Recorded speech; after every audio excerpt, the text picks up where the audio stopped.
Baimendutakoak bakarrik zer daitezke, 3. mailako segurtasuna duen laborategi batean gaude. Estatuan dagoen bakarrenetariko bat da Iruñako hau. Laborategian sartzeko presio negatiboa duten 4 geletatik pasa behar dugu lehenago. Yo no voy a poder abrir esta puerta si esta no está cerrada y no se ha producido una renovación del aire. Ezin dugu ate bat ireki aurrekoa itxi gabe. En esta segunda excusa vamos a dejar la ropa de la calle. Babes neurriak zorrotzak dira oso. Jantzi berezia jarri behar dugu, eskularru bikoitzak, maskara iragaitz bat eta betaurrekoak begiak babesteko. Hemendik aurrera ezinen dugu gure ohiko kamerarekin grabatu eta txiki honekin egin beharko dugu, izan ere kimikoki esterilizatuta izanen baita. Biosegurtasun laborategira sartu gara, infektaturiko gunea da. Ikerlariak segurtasun kabinan daude 3. mailako mikroorganismoak aztertzen.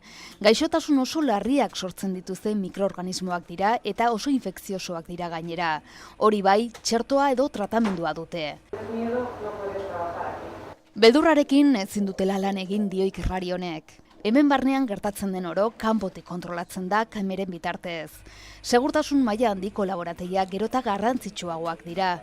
Gaur egun gertatzen den migrazioarekin virus eta bakterio berriak sartzen dira eta askok aurre egiten diete antibiotikoei. Que pueden traer microorganismos de nivel 3 y de nivel 4. Ebola kasu.